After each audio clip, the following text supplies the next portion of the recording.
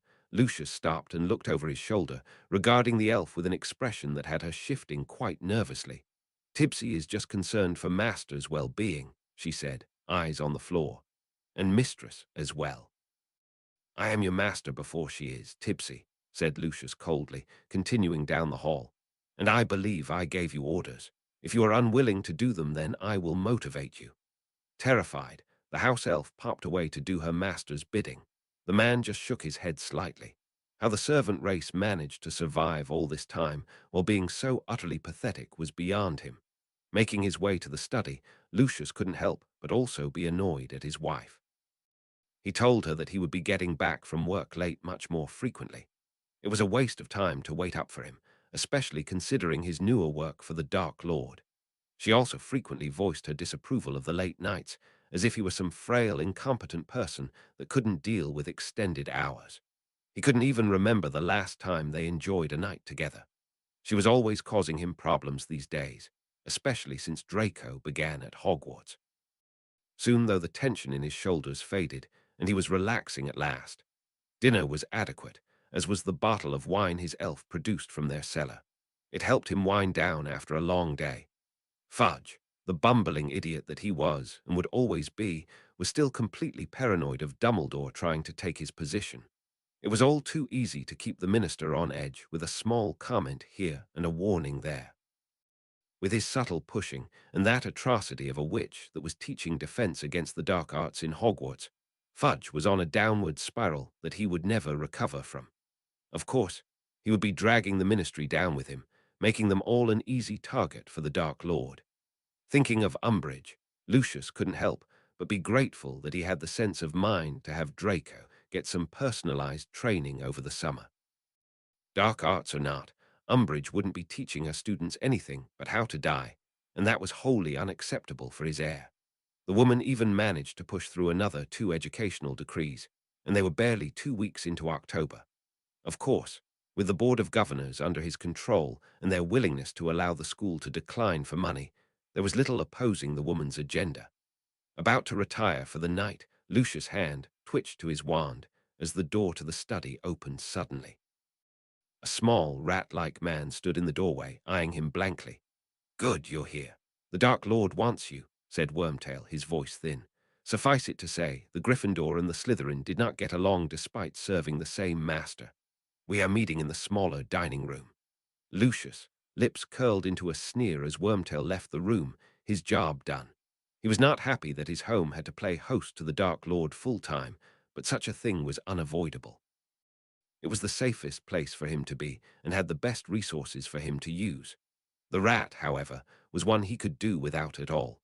Unfortunately, the Dark Lord had the man running errands for him almost daily and required him to be close. Downing the small dose of pepper-up potion, he mastered himself, smoothing down his robes out of habit. The Dark Lord was always one to be treated with the utmost care. Even if the man, and Lucius hesitated to use that word at this point considering his appearance, had some form of kin, he wouldn't be surprised to see them tread lightly as well. There were those who were meant to be feared, and the Dark Lord was undoubtedly one of them. It took only a few minutes to reach the room in question. It was located in a deeper part of the manor that was much more heavily protected by privacy enchantments. The Dark Lord's revival was a matter of the utmost secrecy, after all. A lot hinged on the general public bringing itself to its knees. "Lucius, I'm glad that you could join us," said Voldemort, his red eyes flashing in the candlelight. I hope I didn't pull you away from anything important. No, my lord, simply some personal time, he said easily. What did you need from me? We're about to have a small meeting, and I would like for you to join, said the dark wizard. I also have not been able to get much of a report from you recently due to your late nights at the ministry. Your earlier message was received, though. I'd like to hear the latest from you tonight. Of course. Lucius swept the room with his eyes. It was empty but for himself, Voldemort, Wormtail, and Nart. The man sat quietly next to Wormtail, whose attention was fixed on his drink. Lucius didn't blame him in the slightest. Will this be all? No, we are waiting for one more. Severus should be joining us shortly. Lucius nodded, keeping his face neutral, though his thoughts were still plain to those in the room. Now, Lucius, don't be like that. Severus has been doing an admirable job as of late. That is not my issue, my lord, he responded.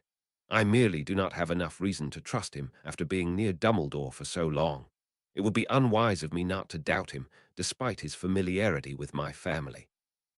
Ah, but it is that very decision of his that has made him so useful to us all, isn't it? Voldemort replied. Do not let it concern you. His tone said the matter was closed, and Lucius did not broach the subject again. Instead, he settled for waiting patiently. XX, forgive me, my lord. I was informing Dumbledore of my summons. Severus Snape moved into the room quickly, taking the open seat next to Voldemort. It has become increasingly troublesome to leave the castle in secrecy with the Undersecretary poking her nose around so much. I am fortunate to have the headmaster's assistance. Of course, nodded Voldemort. At last they could begin. We will, as usual, discuss what we will allow Dumbledore to know of tonight after the meeting. Let us begin. He looked around at each of them, settling on Lucius. What is the state of our affairs within the ministry? Unfortunately, my lord, less than perfect, said the Blonde, not happy that he had bad news to deliver.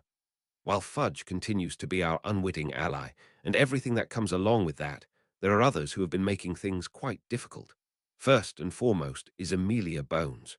Receiving neither positive nor negative reactions from Voldemort, Lucius continued steadily. Our plan to liberate your loyal followers from Azkaban has been set back. We have been doing our best to divert the amount of force that is assigned to protect the prison as to make it easier to attack, however. Fudge was unable to follow through with the redirecting we have been planning. Madame Bones not only prevented the security force at Azkaban from being lessened, but she essentially made it impossible to pull people from their positions and be assigned without immediate replacements. Voldemort leaned back in his seat, expression contemplative. Do you believe she suspects foul play? With Fudge having become a great deal more radical in a very short amount of time, I actually do not, said Lucius. She likely believes that this is just another attempt at watching Dumbledore, especially considering that every move to reassign the Azkaban guards has been geared towards something of that nature. Amelia Bones is just acting in her capacity as head of the DMLE. The Bones family was always one that gave our cause trouble. It is a pity that Amelia is so focused on her justice. Voldemort turned his wine glass slowly in his hand, allowing the light to dance off of it. She would have made a great ally, though there's no chance of that now, obviously. Once we return to the open, she and the remainder of her family will be among the first to go. He put the wine glass back down and returned his gaze to Lucius. In any case, how far back has this potentially put us? Only about 1 month, to be safe. The operation should be prepared by late January. It is too bad that we couldn't prepare anything for Halloween this year. No matter, we will remember for next time, said Voldemort. Turning, he continued, Not, how goes recruitment? Better than we originally hoped, my lord, he said in a low voice, eyes not quite meeting the red orbs staring back at him. In addition to those who already have returned to your side, the older families we have so far contacted who supported us through the First War are willing to do the same again. Their resources will aid our cause greatly. Though progress is slow, we are also recruiting new members, though it won't be anything like it will be once the world knows of your return. Our current force of Death Eaters, asked Voldemort. About 24, though you are worth an army yourself, my lord. Yes, we will see this number grow immensely once we move into the open. Many still long for the old ways. What of the dark creatures? The giants are not agreeing to follow you, but they are listening, which is still good. Given their tendency to simply break things that move, we have been making progress. Nart frowned as he continued. Both the werewolves and the vampires are hesitant to join, though for different reasons. Greyback is still doing his best to dominate and unify all of Great Britain's migrant packs into his own rapidly growing one, and currently wants to focus on that. When it comes to serving my lord, he does not believe you can offer him enough for him to make public enemies of the ministry and others. Lucius gave a small snort of mirth. Something to add, Lucius, said Voldemort, shifting his gaze to look at the man. Merely that Greyback is extremely single-minded, he said. His ultimate goals are to spread lycanthropy throughout the world, and he has a sick desire to bite children, the younger the better. He would pledge his soul to anyone who would give him those two things. As I was saying, continued Nart, his tone telling Lucius to shut up, the werewolves will follow Greyback, and he will be easy to control once my lord comes into the open. I agree, said Voldemort. He would obviously not be allowing the werewolf population to grow out of control, but tools needed to be used before they were thrown away, or else it was a waste. And the vampires, much more reluctant to come out of hiding without having some sort of protection. Unlike Greyback, their unofficial leader is far more interested in regaining rights rather than bloodshed. It is unlikely that they will join in any capacity. Of course, there are those who simply wish to feed. There has also been no word of the Order of the Phoenix attempting to approach them. They still have only talked to the giants and the werewolves. Excellent. Voldemort knew that Dumbledore had no chance of turning the majority of any of these groups against him, particularly when the old man couldn't offer them anything of value. They would all serve his purposes well. Truthfully, he was loath to using anything but humans, but as he just returned to a body a handful of months ago and was still recovering greatly, there was only so much he could do. Severus, what of the Order? The Order continues to do their best to prevent the worst that will inevitably happen when you return to the public eye, said Snape, his fingers folded in front of him. Recruitment is up, mainly with the old members, but they will not be able to contend with my lord's pull. Remus Lupin and Rubeus Hagrid are both returning from their long missions to sway the werewolves and giants from our cause, though unsuccessfully. Dumbledore does not suspect that we will attack Azkaban, as he believes that our numbers are still too small.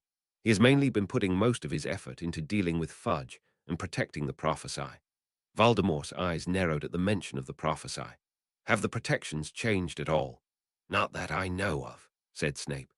The corridor leading to the more heavily protected sections of the Department of Mysteries is always guarded by an Order member, sometimes two if they can spare it. As I've said before, beyond that I do not believe that Dumbledore has placed any protections as he does not have easy access to the area himself. Still, the department is tricky to navigate in itself unless we have someone who knows it. Voldemort's mouth thinned. This is why we need Rookwood. Lucius, do everything you can to quicken our plans on Azkaban. You may go. At once everyone stood and began to leave. Severus remained behind. Other three men glanced at the potion's master before leaving in haste.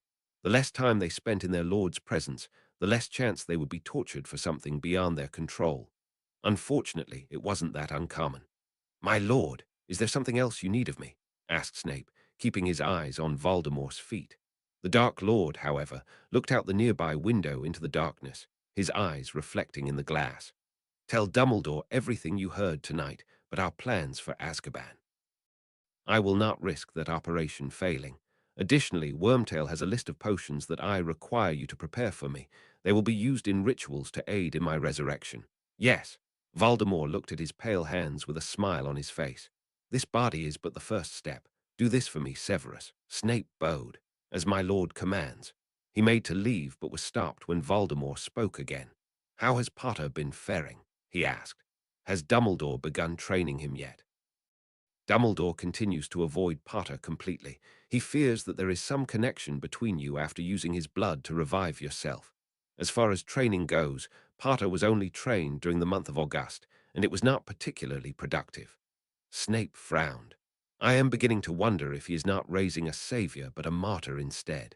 Voldemort smirked. A martyr. Either way, the boy will die by my hand. I will personally end whatever hope the prophesy gave the world against me. Roman 22 weeks.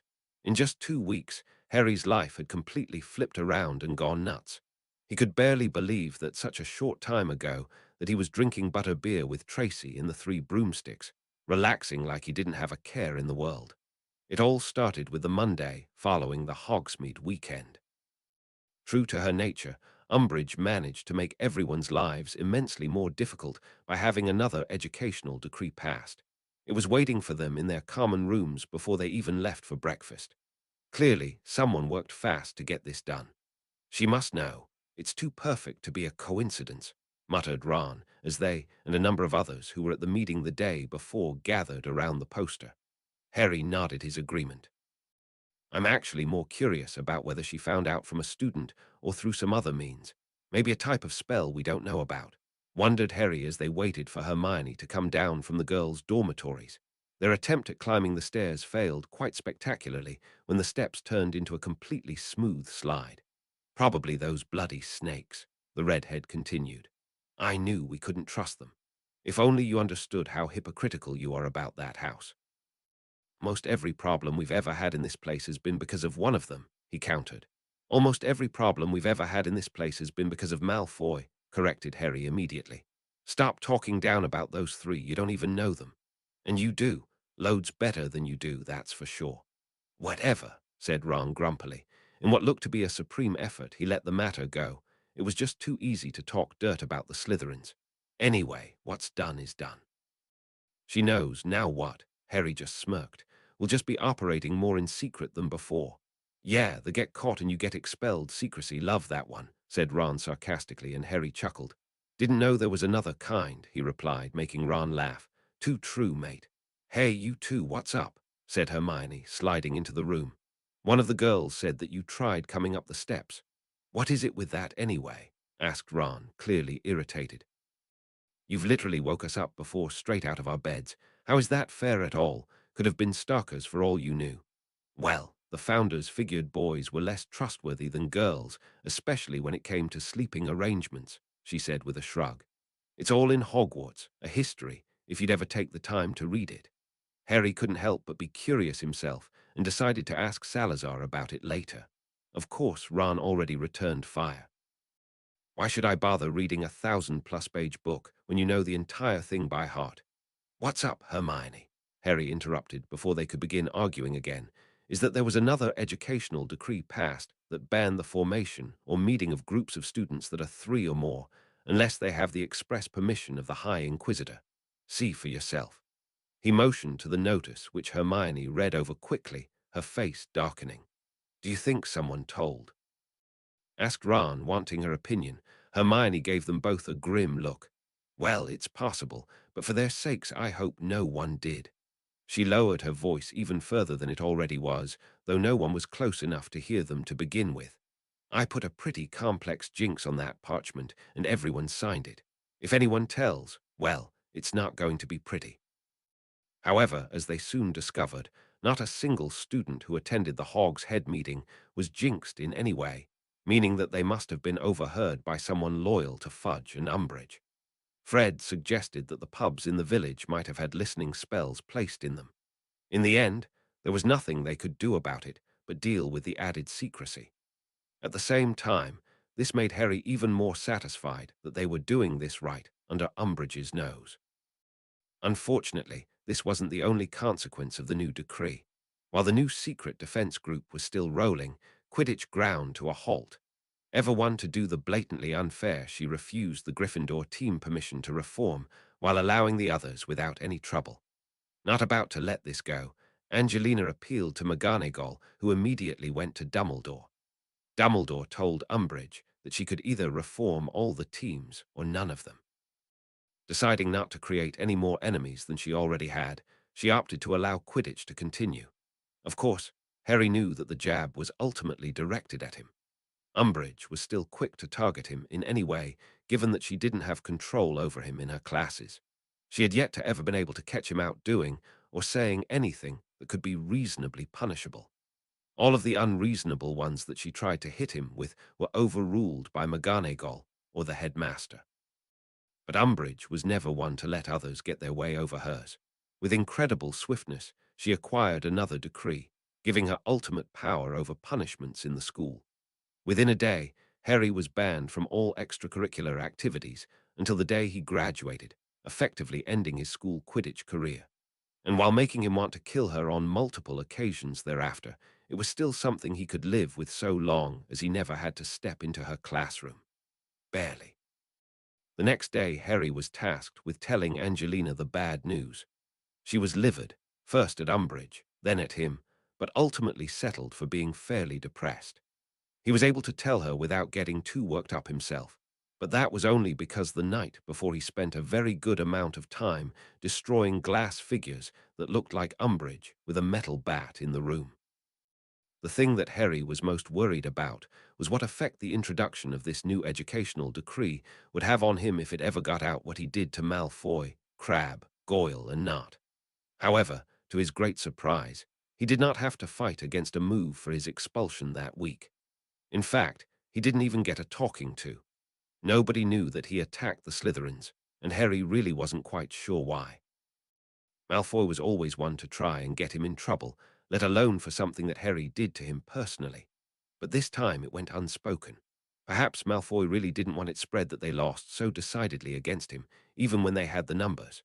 Malfoy's expressions whenever he was looking at Harry told it all, though. He would get him back. Eventually.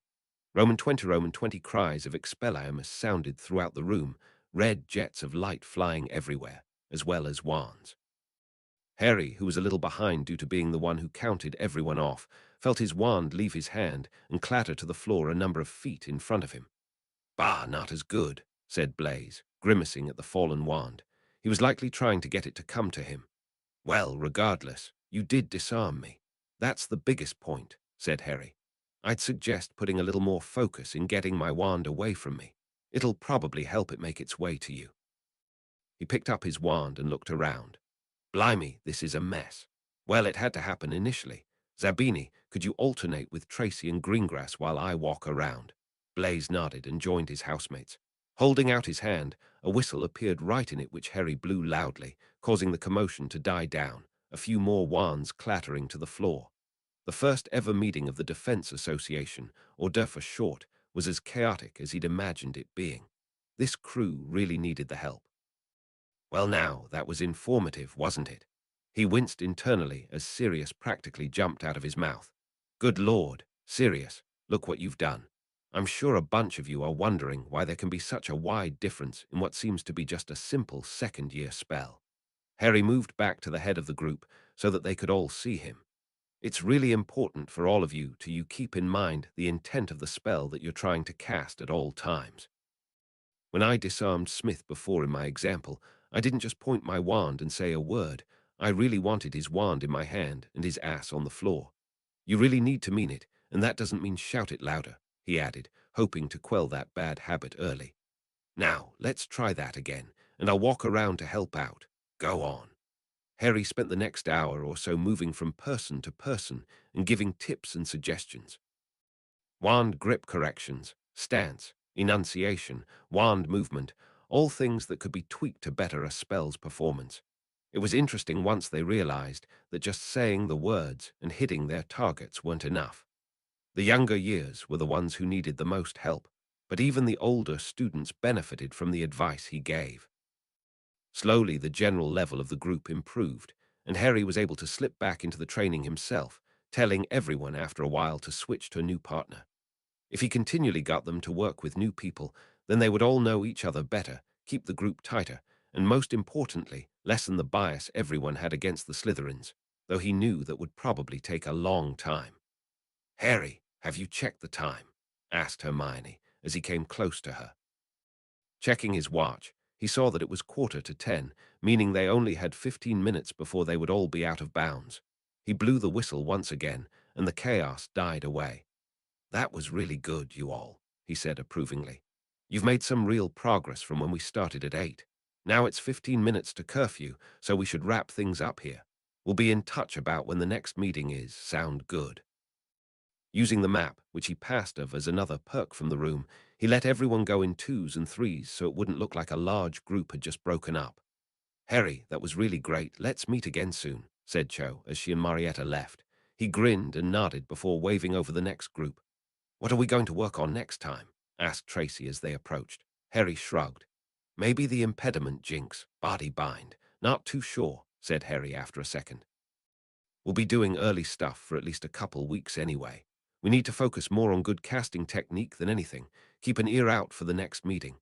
We'll figure out something to make it easier to get info out, but for now we'll just have to work with what we have." "Right night then, Harry," she said, leading the way out the door. Blaze followed her closely with a respectful nod, but Daphne trailed behind a bit, eyes on Harry's. They looked pensive. Harry thought back to the few minutes he spent with her, watching her cast and making comments. Daphne was fairly good with her wand. She understood her basics well. Still, there was a lot to criticize, and criticize he did. However, instead of arguing with him like Smith did, she simply nodded when he finished and returned to her work. Now, standing here and staring at him, Harry still wasn't sure what to make of her. "Not for your thoughts," he said. His words seemed to pull her out of whatever she was thinking about because as soon as he asked, she shook her head and stuck out her chin a bit, brushing a lock of hair out of her face. "My thoughts aren't so cheap, Potter," she said, her dark hair waving behind her. Harry just chuckled in good humor, crossing his arms as he leaned on the door frame. "No, I suppose they wouldn't be, would they?" he said. "Galleon, then."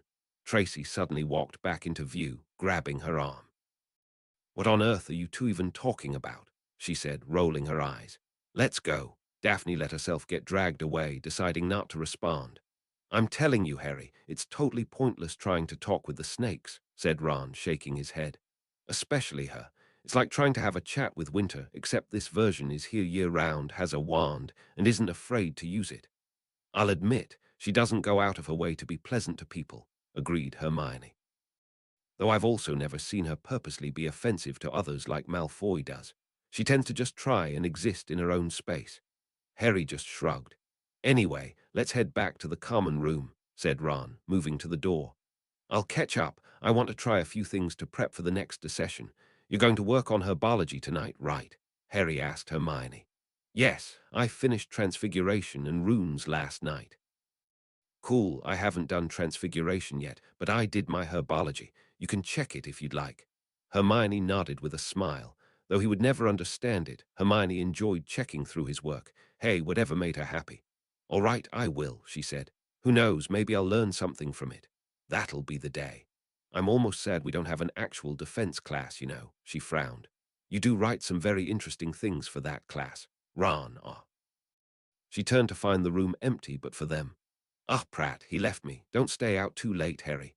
Don't worry, I've got the map. Besides, we have a graveyard shift tonight." Hermione's face fell immensely. "Drat, I'd forgotten about that," she said in misery. "I hate that shift. I feel so drained the next day." "I don't know about that," countered Harry, grinning at her. "You always seem to enjoy nodding off against me for most of it. It's been getting cold lately, too." "Maybe you should bring a blanket." He dodged her swipe easily. "Harry Potter, you are the worst." Roman 20, the weekend before Halloween, marked the second Hogsmeade weekend of the term, and as the following one wouldn't be until the later half of November, a lot of students took the opportunity to get off the grounds. Time was passing rather quickly for Harry. With his attention split between his classes, training, and teaching the which was turning out to be even more enjoyable than he originally thought it would be, he barely noticed that October was almost at a close. The in particular had turned into something special for him. Now, instead of just training himself to survive, he was helping his friends to do the same. It felt great to be doing something positive. Also, the other members of the group were taking to the lessons very well and were progressing at a good pace. There were a lot of talented young witches and wizards at Hogwarts, and all they really needed was someone to round out their spellcasting education. That Saturday, however, Harry found himself going to the village alone. Hermione was doing a slew of work for the extra classes that she was taking compared to him, and Ron was stuck in Quidditch practice with the rest of the team. Thankfully, he was completely caught up on his work, considering that he only was going to 5 classes instead of 8. Also, Grublerplank never assigned homework, choosing to keep her lessons simple but informative. Potions was easily his most difficult class, but by focusing completely on his work, and blocking out all distractions, he managed to complete his work without any mishaps. Beyond that, it was just dealing with the brutal papers Snape assigned. Herbology was more hands-on, and charms and transfiguration were much more wands-on. Considering all the extra practice he put in for defense, it wasn't surprising that he was rather excelling at both wand classes. Magic was just something he got. Beyond that, he wasn't really sure how even to explain it. Harry. Harry turned to find Cho jogging towards him. Hey, Cho, he said as she caught up. How are you? I'm well, thanks, she said brightly. Where are Ron and Hermione? You three are usually all over each other. Harry just shook his head. I don't know if I put it that way. Hermione is doing homework, probably in the library, and Ron has Quidditch all day. Angelina is training him hard. He sighed heavily. The fact that he was off the team was still pretty sore. Quidditch did help balance his life a bit. I'm sorry about what happened with the team, said Cho at once, giving him a consoling look. I can't believe she can actually get away with stuff like that. Yeah, well, it just gives me more time to do other things, he said with a shrug. Quidditch took a good chunk of time in a single week. Now that he wasn't flying almost every other day, he was putting the time into his training. Anyway, never mind that. What are you up to today? Well, I was going to visit some shops for some necessary things, but other than that I'm free, she said suggestively. How about you? I'm meeting up with a friend from outside of Hogwarts a bit later, but for now I'm not doing anything, I suppose, he said. He could almost see Cho's brain working behind her pretty face. Deciding to be bold, he continued, You know, if I didn't know any better, I'd say you were trying to get me to spend some time with you. Cho's face scrunched up a bit in a pout as she put her hands on her hips. Well, if you're going to be like that about it, then I'll be on my way, she said, turning on her heel. Harry just crossed his arms and watched her back in amusement. It wasn't like she was going anywhere. After a few seconds, she glanced back over her shoulder to see Harry just staring at her. What? You haven't exactly left yet. Cho let out a small puff of air that turned into a nice little white cloud in front of her. Even that was cute. You aren't actually going to make me say it, are you? She said with a frown. That's not right. She was looking at him in an appraising way. Suddenly it occurred to Harry that she might actually not be playing around like she normally did when they chatted. Sorry, I don't really know when my friend is going to show up, but until she does, would you like to go through the village with me? I'd really enjoy your company. Harry wasn't sure who was more surprised by those words, Cho or himself. She was now blushing in a way that didn't just speak to the crisp weather about them. Well, if you're going to ask like that, she mumbled, looking highly pleased. Suddenly her eyebrows narrowed sharply. Wait, danger, danger, danger. Ah, yeah, she's a really good friend that I've been keeping in touch with, he rambled off at once, becoming increasingly uneasy with the look he was getting from Cho. Doesn't go to Hogwarts anymore, works for the ministry. I don't know many people who aren't from school. I grew up with my aunt and uncle after all, he explained with a shrug. That's right, I'd forgotten your family is Muggles, said Cho as they began walking down the road in a random direction. Cho finally relaxed, her face in understanding. How was that? Growing up with them, she added at Harry's questioning look. My aunt and uncle's place was about as unmagical as you can get, said Harry, rolling his eyes. What about you? Well, you know my family isn't from around here originally. Harry spent the remainder of the morning in Cho's company, wandering between stores and listening to her talk animatedly about pretty much anything. They'd never really gotten to do so before without having something else they both needed to get to. Cho was pleasant, and though she certainly did talk a lot, it wasn't annoying. Harry actually rather liked listening to her voice. You're not paying attention, are you? Cho accused as they sat at a table in the Three Broomsticks, finishing up their meal. Harry blinked, feeling his cheeks heat lightly. Technically, he was listening, but he was allowing her voice to wash over him. Of course I am, he said at once. Oh, I'm getting the distinct feeling of a lack of trust here. You're such a boy. Well, that's a relief. I was worried for a while you might think I was a girl. Cho just rolled her eyes at the joke. What do we have here?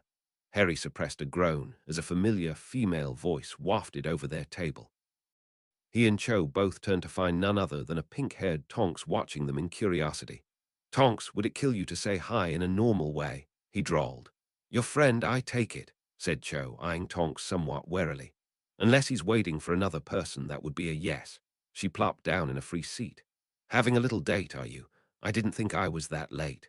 We're friends, Tonks, Harry corrected, missing the flash of irritation that crossed Cho's face. Turning to her, he said, "Cho, this is Tonks. She's an aura for the ministry." "Are you?" she said in surprise, her expression shifting to something less aggressive. "I'm sorry if I seemed annoyed. You must be very busy all the time, especially considering." She broke off at Harry's meaningful look. "Not here, Cho," he said with a nod. "But yeah." Looking back at Tonks, he said, "Did you get into the village just now, or were you walking about for a bit? How'd you find me anyway?" "Nope, I woke up about half an hour ago," said Tonks brightly. "Love sleeping in when I can." "Tonks, it's barely past noon." "Details, so what's your house?" she asked Cho. "I'm a Ravenclaw 6th year. How about you? What house were you in?" "Harry said you used to go to Hogwarts." "Used to be a puff, but that's history now. It's actually something we're advised to let go of quickly in my line of work, because you may need to work with anyone at the drop of a hat." Looking back at Harry, she said, "I'm sorry I'm as late as I am. I did mean to wake up earlier, but I didn't get home from work until pretty late last night." "Don't worry about it. We've still got plenty of daylight left." Cho quickly looked between the two of them and finished her drink. "I'm going to head out," she said, standing with a stretch. "I don't want to cut into your visiting time." "It was nice meeting you," Tonks returned with a smile. Cho mirrored it before turning back to Harry. "I had a great time. Let's do this again." She leaned over and gave him a kiss on the cheek, eyes meeting Tonks momentarily before retreating out of the inn, face flushed but satisfied. Tonks watched the girl go before looking back at Harry and frowning at his expression. "Never been kissed on the cheek before." "Ginny did once," he said defensively, still looking at the entrance. Lips pressed lightly against his cheek, making him freeze for a moment before turning wide-eyed to the now laughing girl. "Now I have two. Let's get a better table." Dumping his plate and grabbing a couple fresh butter beers, Tonks led a blushing Harry upstairs into one of the more secluded booths. He let out a tired breath as they were finally seated. "Of course you have to tease me," he said with a grimace. "Is it fun?" "Nothing better," she said with a cheerful smile, knocking back a third of her drink. "Gah, I love this stuff." Harry met her eyes before making a subtle movement with his hand. Tonks raised her eyebrows slightly but said nothing, continuing to drink at a more sedate pace. Putting the mug down, she nodded. "All right, I've warded us. No one can eavesdrop." "Thanks," sighed Harry. "It was weird seeing you all the time over the summer and then not at all for 2 months." "Same, Harry. How have you been? I know we've been writing letters a lot, but there's only so much you can put in one of those anyway." "I don't even know," he said, leaning on his elbows. "Things are great on one hand and shit on the other. Aren't they always? Unfortunately." "Well, you might as well start talking," she replied, nudging him with her leg under the table. "Whatever it is, I'll listen." Harry covered his small smile by taking another sip of his drink. She might still say and do downright embarrassing things, but Tonks was really a good friend to have. They talked into the late afternoon. Harry gave Tonks a much more detailed account of his life over the past 2 months, adding a lot of the little things that just never made it to the letters. His concerns with Sirius's safety, Voldemort's surely growing strength, and how worried he was that he wasn't doing enough. "I've just been training and training. It's become my answer to everything, honestly." "How has training been lately anyway?" asked Tonks. "I mean, it can't be the same as when you had me and Sirius and the others, right?" "Not really, but it's still pretty good," he replied. "The room just gives me whatever I need whenever I need it. It's still the most amazing thing I've ever seen in my life." "It sounds like it. I'll definitely check it out if I ever visit the castle," agreed Tonks. "That reminds me, did you ever finish reading through that manual I gave you? I brought the other one with me today in case you did." Harry brightened immediately. "Yeah, I did. It was great," he said, fishing into a pocket and drawing out a tiny book the size of a stamp. I should apologize, though. I've gotten into the habit of making notes in my books recently, and I ended up writing all over yours. And you didn't erase it all yourself because I don't know how without burning the book." Tonks gave a laugh at that, tucking the book away into a pocket. "Don't tell me my talent with household charms has rubbed off onto you." "I already crisped one of my other books. I just didn't want to risk it," he said dejectedly. "I did manage to make a copy, though." "Well, maybe I'll take a read then before I do anything," she mused with a grin. A moment later, there was another stamp-sized book on the table between them. "Anyway, here's the other one." If I'd have got a slap on the wrist for lending you the first one, lending you this one is liable to get me a pretty thorough spanking. Not the fun kind either." Harry smirked and took the shrunken book, slipping it into his pocket. "It's pretty much all the heavy stuff, and half of it is devoted to dark arts and known counters. Gotta know what they are if we're ever going to come up against them, after all. If you have to try out some of those spells, just please do it only so you know what they'd look like if they were ever coming at you. Some spells just shouldn't exist to begin with." "Don't worry, Nim. I'm not about to become a Dark Lord," he said. "Besides, it's way more tasteful to take someone down without also making their blood boil or their skin rot." "Well, that's a relief," Tonks joked, getting to her feet. They both finished up and headed into the street, which was packed with people. "So where did you want to go?" Harry asked as they walked down the street, away from the carriages. "Lots of places. We've still got daylight, and I'm not about to waste it," Tonks said with a grin. "So hang on tight." She snaked an arm around Harry's back, and a second later they'd vanished with a light crack. Roman 20, Roman 20. Come on, Harry. How much longer are you going to be? I'm starving. Be nice if we could be on time to this thing at least once." "Ron, I told you I'll be heading down in a minute or two. Just go." "Fine, fine. See you in the hall. I'll tell Hermione." Harry let out a breath as Ron finally left the dormitory. He didn't like being pushed places, especially on a day like this one. Halloween never seemed to work out for him, and this particular one dawned cold and dreary. It wasn't as if he was depressed or anything. Well, not really. He had long gotten past dealing with his parents being dead. It was just that he didn't really have any other day to connect with them like he did this one. He didn't know their birthdays or their anniversary, which wasn't on the few pictures of their wedding. He'd never even seen their graves, wherever they were. Did they even have them? No one bothered telling him any of this information, and he wasn't particularly keen on asking for it, even though he wanted to know. He avoided it because he just didn't want to start the inevitable fight over him being kept in the dark about a lot in his life, about how everyone seemed to think they could make decisions for him because he was too young. There was a great deal of pent-up frustration lingering on that issue. He did his best to let it go. Harry pulled the worn photo album that Hagrid gave him years ago out from under his pillow, staring at the cover. It was one of his most treasured possessions, and without a doubt the most handled. After receiving it from Hagrid at the end of his first year, he looked through the pages so many times he knew what was on each one by heart. The album got him through the particularly bad parts of his last few summers, locked away from the world he belonged to. No matter how awful things were, how miserable he felt, they would always smile at him, and he would do his best to smile back. He always wondered if they knew who was outside the picture, or if they just waved whenever someone was watching them.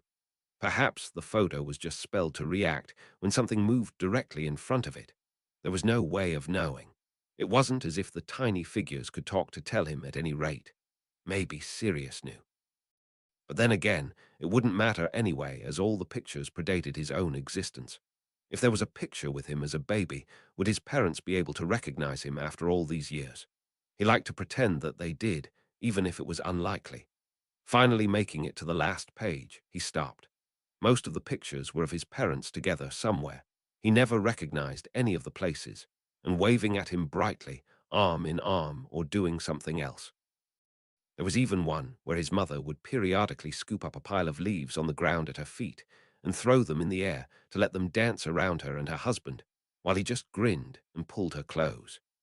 His favorite picture, however, was one where his mum and dad were seemingly oblivious to the outside world, only looking out of the picture every once in a while. It struck him, like in all the others, that he could only be a few years younger than they were in any of the photos.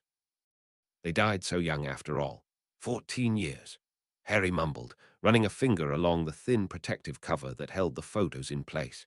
He closed the album and tucked it back under his pillow before fixing his Gryffindor tie and heading out of the dorm, mentally preparing himself for another stupid Halloween feast. Roman 20, Roman 20, the great hall was as filled with energy as ever. The Halloween feast was always a favorite of many and would forever remain so. The giant pumpkins floating above them with the occasional cackle of dark laughter, the ghosts doing their best to scare the shit out of anyone who wasn't paying attention, not to mention the wonderful food and candy heaped all over the place. The first years had eyes as big as dinner plates merely from sensory overload. Luckily for them, there would be no trolls interrupting them. It was sure to be an exciting night. And of course, there was the bloody fact that this region of the wizarding world still treated Halloween something like a national holiday. Every single one of the students here was exposed to the festivities in some capacity over their lives, and traditions were hard to pass up when the school put a grand feast on the same day, even if they were ultimately unrelated. It was impossible to miss the looks he got from various students around him. You couldn't talk about Voldemort being gone without thinking about the boy who lived. He ignored it all, though, sticking to talking with his friends sitting around him, or at least the ones who were able to speak and weren't apparently trying to suffocate themselves by inhaling food. It was interesting, in a way, how Halloween was also the day that he found out about that night. Sitting at his first Halloween feast, he was excited to be a part of everything when someone brought up Voldemort being beaten. Suddenly all the stares were returning, but people were jovial about it, just like they learned to be. And Harry inadvertently found out that it was that exact day, years ago, that his parents were murdered. Fortunately, he didn't get much time to think about it as Quirrell chose that exact moment to come barging into the hall, yelling about the troll he let in. Not that he was complaining in the end. That particular event brought Hermione into his life, and given the task, he'd be hard-pressed to come up with a more significant one. Can you imagine if he hadn't attacked Potter? The voice was soft, but he heard it nonetheless. It came from one of the Hufflepuff younger years, sitting directly behind him across the aisle.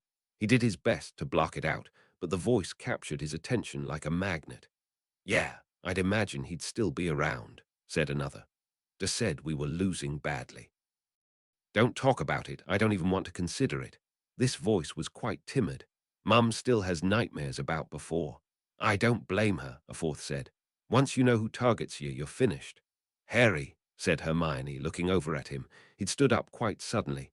Is everything all right? Ginny sat on her other side, pausing from their conversation to also look up at him in curiosity. Fine, Hermione, just need the bathroom, he said, sticking his hands in his pockets and walking out of the hall. His exit went practically unnoticed by those around him. Sure, people saw him, but students were always walking in and out of the hall to use the loo. There was a nice one just off the entrance hall. Of course, he had no interest in heading there. Instead, he walked straight out of the castle, casting a warming charm on himself to keep from freezing. It was getting very cold, his breath clouding thickly in the air. Can you imagine if he hadn't attacked Potter? I imagine I'd still have parents, he growled, unable to keep his temper down. He always came back to this whenever he contemplated that night. Why did Voldemort target him? Why? Who in their right mind goes after a baby? What kind of crazy person goes after a baby?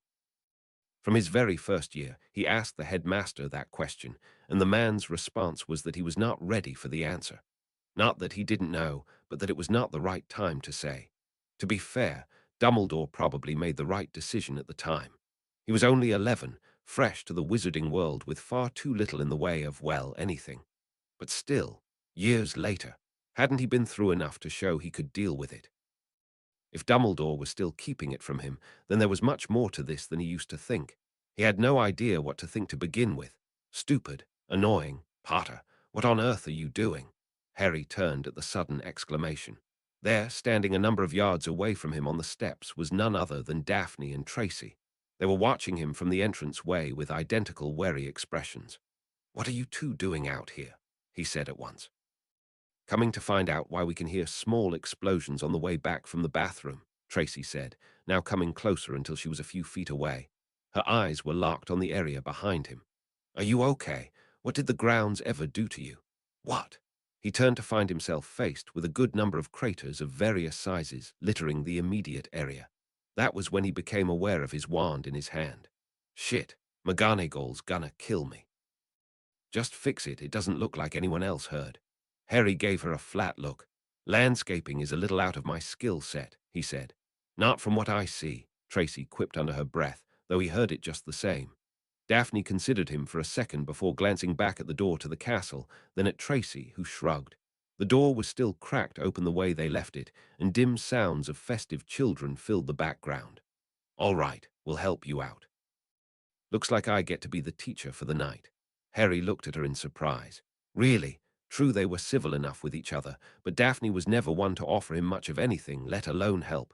If anything, he would have sooner expected it from Tracy. Seeing his look, the girl scowled. Don't make me take it back, Potter. All right, geez. He rubbed his shoulder lightly. So what's this spell? I take it you only know Reparo, right? She asked, receiving a nod from the boy. Reparo works for most things, but something like this calls for a more primitive spell, I suppose. The spell is Retiques. Like so, Retiques. Daphne gave her wand 2-minute counterclockwise circles. At once the small ditch reformed itself into a solid part of the main path. That's it, he asked in interest, mimicking Daphne's wand movements. Make the circle tighter, Tracy added before Daphne could get the words out. Casting her an apologetic look, she continued, I know you've been telling us that none of that stuff matters, but it might help you learn it faster. They began moving about the area, cleaning up the mess that Harry created. He was still embarrassed that it all happened without him really being aware of it. He really needed to get a handle on things. What? He asked, having missed what Daphne just said. They were working in silence, with the exception of muttering the spell. I said, what got you doing all this to begin with? She repeated, looking around at the last few holes. Working together, they cleaned up most of them in a few minutes. Tracy was even clearing up errant dirt from some of his more sloppily fixed holes. Harry glanced at her before returning to his work. You were just standing there, blowing craters in the ground. Dunno, I suppose I spaced out for a bit. You seem to be doing that a lot these days, Daphne observed, taking care of another hole. He shook his head and continued with the cleanup. A minute later, Harry was sitting on the front steps, looking out onto the grounds, while Daphne and Tracy leaned against the stairs, retaining wall a number of feet up, talking in hushed voices. They returned the area to its original state, and Harry doubted that anyone would notice that it was blasted recently. He was still surprised that they actually stayed, let alone continued to help. Daphne shifted slightly, rubbing her upper arms slightly as she gave off the tiniest shiver. Without even thinking, Harry silently cast a warming charm on her, being careful not to overheat the girl, and mimicked it on Tracy. Their eyes widened a bit as the charm began to take effect, and they flickered to his wand, which was still hanging loosely in his hand. Thanks. Sure. Daphne exchanged another few words quietly with Tracy before speaking again. Are you going to tell me what ticked you off earlier? He didn't say anything, though the line of his mouth thinned a bit. Come off it, Potter. Even now you look like someone kicked your owl, she continued, shooting Tracy an exasperated glance. I look, snapped Harry, like someone who's thinking about the anniversary of his parents' murders. I've got little else to remember them by. Daphne bit the inside of her lip. Both girls now looked incredibly guilty. Sorry, she mumbled. I didn't mean. Of course you didn't, he said. No one does. Everyone else in this fucking world can't wait to crack open a bottle to celebrate the fall of you-know-who. His voice was mocking as he spoke Voldemort's moniker. Thank Merlin for the great Harry Potter. He saved us all so we can go back to our daily lives. Harry stood, facing the two with a dark look. I hate it, Greengrass, Harry growled out. Every damn second of this stupid celebration. Every inch of my shiny, bullshit pedestal. How would you feel if your sister was murdered and the whole country was happy about it, simply because they were all safe? Your parents were murdered and you're alone now, Tracy, but you're famous, so cheers to that. I wouldn't, but Harry was having none of it. He moved closer with each word, causing the girls to retreat in much the same way. And year after year you were celebrated as a hero. Thank goodness your sister was killed. You're a hero. Smile a bit, Daphne. You're a hero because she died and you didn't. Why are you looking at me like that, Tracy? It's just your parents. You're famous. Why aren't you happy? Everyone else is. Daphne's back collided with Tracy as she finally reached the doors of the castle. Harry, stop. He pulled up short at the shout that came from the figure standing by the open door, a girl with bushy hair and sadness in her eyes. Just stop. Hermione's distressed voice was like ice water to his body. We get it. They get it. Harry's eyes flicked between the huddled Slytherins and his closest friend multiple times before abruptly turning around and walking down the steps. He continued on down the path into the grounds, but not before pausing at the bottom of the steps. Do you, though?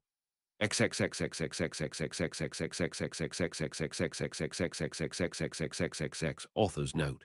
Chapter complete.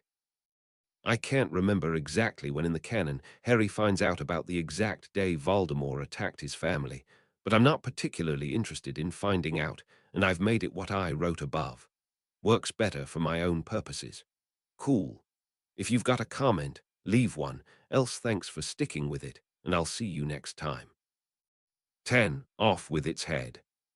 You're going about it the wrong way. Magic isn't something that just happens. It's not a button you press to get a result. Doing magic will only work as well as the effort you put into it. If you really, truly want something to happen, then magic will make it happen. Logic be damned. Harry Potter to the de November, 1995. Tilda Chapter 10. Off with its head, Tilda the Department of Magical Law Enforcement was hectic as ever for a Monday. Paper memos flying around at high speeds just a few feet above everyone's head. Multiple office workers running around trying to get a hold of each other for something semi-important. Someone was always shouting about something. There was a lot to keep track of after all. The only section of the department that was actually relatively quiet was the one dedicated to tracking magical usage by registered underage wizards. They were all in school, be it at Hogwarts or another one, so theoretically they had it easy until the winter holidays at least. Good morning, Aura Tonks. The young woman's attention was brought to the attendant who was sitting at the front desk. Hey, Anne, good weekend.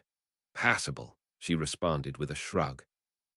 Anne didn't speak much, but taking into account all the crap she had to deal with as the face of the DMLE to anyone who walked through those front doors, she really ought to be considered a regular, chatty woman. My husband and I went out to dinner last night, which was quite nice. What about you? Visit some boy or another this weekend? For the first time her gaze lifted from the magazine she was reading, a homeowner's issue. Tonks could see the mischief hiding behind her bangs. As a matter of fact, I did, Tonks said lightly, brushing her hair, which was a medium-length dark brown this morning, over her shoulder. Spent my time in the company of the rich and famous. See ya. Passing through the security scanner, Tonks navigated her way through the main room, heading for the next one. The DMLE was split into essentially 3 sections. The main section was the regular law enforcement department. Everyone from purely office workers to hit wizards had a place in here. Any other sub-department that had to do with some form of law enforcement was connected to here. As that was a fairly large number, this tended to be the most hectic area on the entire floor. The improper use of magic office was the second section and located off to one side. They often operated like they weren't a part of the DMLE, but they still reported to it. Finally, her office was located in the other direction where the aura department was. It was well separated from the rest of the chaos and had a more serious atmosphere. Not like that really made a difference for her in the end. Morning, Shacklebolt. Tonks, good weekend, he asked, eyes still focused on his prophet. While they were both friendly in the order, they interacted about as much as they would with any other from their department, which was to say fairly infrequently. Auras acted in groups when on assignments, usually in pairs, and she was still too new to the department to have a stable partner. It wasn't very usual for auras who weren't partners at some point to get too friendly unless they knew each other outside of work. In a place where your coworkers often put their lives on the line, it was usually better not to get attached to too many people anyway. Better than my last few, at least, Tonks replied with a shrug. She continued down the row of cubicles until she got to her own one, which was towards the end, emptied her pockets on the desk, and sat in the large, comfy chair that took up most of the floor space in the tiny thing. When she first started, there was nothing but a scrawny wooden chair sitting there, as if she were going to subject her cute rear to that thing for the majority of the day. Not bloody likely. Oh yeah, I forgot to take the manual out of my pocket at home, she mused, noticing the shrunken book among the regular things she kept in her pockets. Harry said that he made notes in it, making sure to keep an eye out in case someone decided to poke their head in on her. Tonks grinned as she unshrunk it and leaned back in her seat. This would certainly be interesting. She didn't have to go far before she found the first notes. The table of contents had a few things scratched on it. Chapters 1-3 are useless apart from pages 22, 50, and 51. What a waste of paper. Indeed, all 3 chapters had black lines through them, as if telling you to skip them. Tonks snorted at the cheeky note. The first 3 chapters were dedicated to the fine line that auras walked with the legality of their actions and the spells they used. There was a lot that was banned by the ministry due to it being labeled dark magic. Chapter 4 had nothing next to it, but 5 and 6 did. Good stuff. She opened the book halfway and paged ahead into chapter 5. What the? She couldn't help it. Every damn spell had a comment. Sometimes it was something simple like useless or neat, but most of them had something further. Stupefy, incredible in certain situations. Not for fighting multiple opponents. Incarcerous, excellent spell. Does it always have to be ropes, though? Will experiment. Immobulous, underrated. Difficult to put on a person, but works well on smaller things. Contigo, learn after Pratigo. Wow, she muttered, flipping the pages absently. He actually had some pretty insightful notes buried in the pages. He had less to say on the spells that were just there to harm. Cutting, piercing, and bludgeoning spells, along with anything of the like that did serious direct damage, just had the same thing next to them. Lethal, not for teaching. Not for teaching. What could that mean?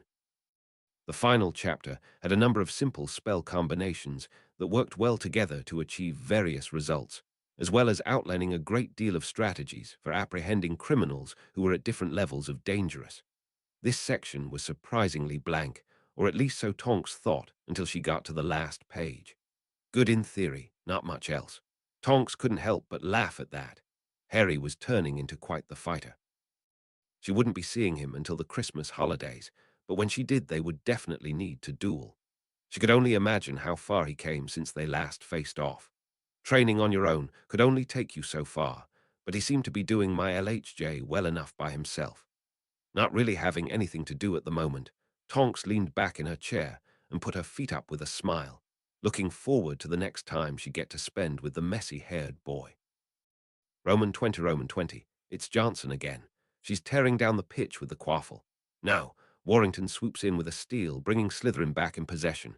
He ducks Bell, and what a hit from Weasley. I'd be surprised if Warrington can tell which way is up after that bludger hit. Spin it now in possession, smoothly dodges Montag and makes for the keeper. She shoots. Gryffindors score. This ties them back up at 70-70. Those girls are really making Slytherin work for it today. Harry glanced over at Lee, who was giving the play-by-play like usual. That was honestly the most unbiased piece of commentary he'd ever heard out of the boy's mouth. Usually it was something like, Alicia with the quaffle again. She moves to pass. Hey, you can't crash into her like that, you cheating little. Jordan. Ah, there it was. Come off it, Professor, did you see that? Knock them off their brooms. Bitter. If he had to pick one word that most accurately described how he felt, that would be it. Bitter at stuff. Playing Quidditch on the team meant a lot more to him than he thought. It was easy to push it off when he was spiting Umbridge at the time, but to watch his team play from the stands really hurt. What was worse was that every now and then Umbridge would turn in her seat and give him a look of pure satisfaction. The feeling of having caused this whole situation must have made her very pleased, and she didn't hesitate to rub it in. Why else would she sit in the Gryffindor stands instead of with the other professors when the whole house hated her to a certain extent? Harry only returned her look once, face indifferent. He had to resist sending the strongest banishing charm he could at her back when she turned around, though. Another loud groan came from the Gryffindor stands as Ron was scored on again. The Slytherins, of course, were ecstatic, cheering uproariously. He'd failed to save anything so far. Definitely nerves were affecting him, but the Weasley is our king song was really what was causing the most damage. The only reason they weren't losing horribly was because the Gryffindor chasers were doing amazingly well, though their stamina wouldn't hold for much longer at this rate. It would come down to Ginny catching the snitch for Gryffindor to stand a chance of winning, which was why she was the only person Harry was watching since practically the start of the match. He was completely ignoring everything else. Slytherin scores. Gryffindor scores. Slytherin scores. Gryffindor misses. Weasley is our king. Slytherin scores again. How do you do it? Hermione looked at him in confusion. What was that? How do you do it? He repeated, looking at her. He wasn't speaking loudly. His voice was no higher than during a regular conversation in the common room. But Hermione was still able to hear him, mainly due to the fact that because the stands were so packed, she was practically sitting in his lap. Do what? Hermione was watching him with a small frown on her face. Keep it together. he elaborated, glancing back at the flying players. Slytherin was pulling ahead now. There are times that I think I'm really going to lose it. I'm honestly afraid of what I might do if that ever happens. But I look at you, bogged down by twice as much work as me, and still looking after us, having to put up with all of Umbridge's shit just like everyone else, and you just keep it going without a problem. Hermione smiled sadly. I appreciate that you see me as someone who's so strong, but I'm not as secure as you think I am. You are. She just sighed heavily. I don't know about that, Harry. I've come close to breaking a lot this year. And why haven't you? He asked. Hermione just looked at him unblinkingly. Why haven't you? Because I keep telling myself if I slip by accident then it won't be as good as when I actually snap on purpose. He glanced at the girl before returning his attention to the match, once again looking for Ginny. Harry, please, whatever you do, just don't get expelled, said Hermione softly, leaning into him. Ginny's seen the snitch. Hermione looked back at the game in time to cheer with the other Gryffindors for their housemate. The Slytherins were also making a great deal of noise, shouting on Malfoy, who was hot on her heels. It was all for naught, though. Ginny had too much of a head start for Malfoy to overtake her quickly enough, and her hand closed around the madly fluttering golden ball after a few swipes. Inwardly, Harry let out a sigh of relief. The snitch wasn't that troublesome and more or less kept to a straight path. He was afraid for a while that it would try to be difficult. If that was the case, then Malfoy likely would have gotten it just from having more experience chasing the things over the years than the girl. Lee's shouting of the final scores was lost amid the cheering from the Gryffindor stands. They won by 90 points, a lucky break considering that the Gryffindor chasers began to lose steam. They overextended themselves by trying to make up for Ron's abysmal performance. Speaking of his friend, Harry couldn't make him out among the team below, who was milling near the Slytherin team. A shiny blonde head moved forwards from the group a bit, gesturing to the Gryffindors and saying something he obviously couldn't hear. No doubt he was taunting them, having been sore that they just lost the game. Someone walked in front of him just as the entire stadium erupted into shouting. Standing up, Harry pushed a boy aside to see Fred and George laying into Malfoy like he was a particularly deserving punching bag. Crabbe and Goyle moved in to defend him, but were unable to get in more than a hit before Madame Hooch pulled her wand and took control of the situation. Damn, wish I was down there. Why do I get the feeling you aren't talking about Quidditch anymore? Mumbled Hermione, pulling him through the packed stands towards the winding wooden stairs that led back to the ground. Harry couldn't help but grin. I'm sure he deserved it, he replied at once. Hermione shook her head but said nothing. Knowing Malfoy, Harry was probably right. You realize that Umbridge won't pass up this opportunity to hurt the team further, right? Harry sighed heavily. Yeah, Angelina's going to cry when she finds out, he said.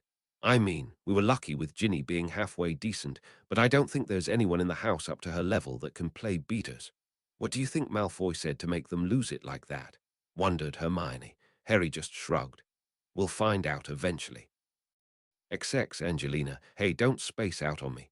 What do you want, Harry? To be honest, I want you to not be so sad, but there really isn't that much I can do about that. No, there isn't. I lost both of my beaters not 3 weeks after losing my Seeker. Did Slytherin lose their beaters? Doubt it. It's only a matter of time before Ron quits too. And who could blame him after today? Why even bother at this point? Harry gave a small sigh and exchanged a look with Alicia and Katie, who were standing a few feet behind her, framed by the evening light coming through the window in the back. They both wore sad expressions, but he just grinned. Well, if there's nothing I can say, then I guess I'll just have to sit here and keep you company instead. He plopped down next to Angelina in the large armchair she was occupying. Admittedly, the chairs weren't exactly made for two people, so it was a rather tight fit, especially considering that the occupants were a fifth and seventh year. Hey, problem. You're half on top of me, you bloody idiot. Then move over a bit, you can squeeze. He wiggled himself a bit until they were both sitting tightly in the chair. Angelina was giving him a look of deepest annoyance. Potter, I'm not in the mood. Get up. Clearly, he said dryly. Relax a bit, it's a party, or at least was one, he amended, looking around. The common room was practically empty by that time. Besides, if you're uncomfortable, then get up. The chair's mine, though. Nice and warm, too. I said get up. No, I'll dump butterbeer on you, she said flatly. Harry just looked at her in disbelief. You wouldn't. Unaware to both of them, Alicia and Katie were watching the exchange with slightly open mouths. Angelina held up her open, almost full bottle. She barely touched it all night. I will. Not moving. Fine. And just like that, Angelina steadily poured the entire thing on his head.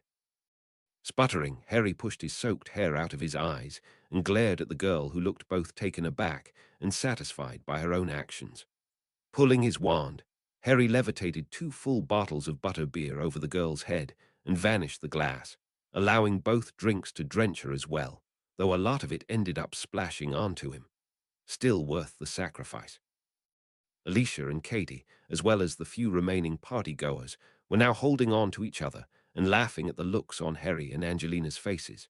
They were both glaring at the other darkly, sopping wet and dripping. After about a minute, Harry could hold back no longer and gave a snort of laughter, which made Angelina crack a small smile as well. Pretty soon they were both laughing with the others, the sad atmosphere broken up. You're unbelievable, you know that, sighed Angelina after she finally regained control. Well, I'm off to take a shower now, she said, extricating herself from the chair. Harry caught her arm before she could go. Angelina, I know it's crap right now and things might even get worse, but I promise you it'll get better in the end. She sighed, though her face still wore a small smile. I know, Harry. Thanks for the laugh.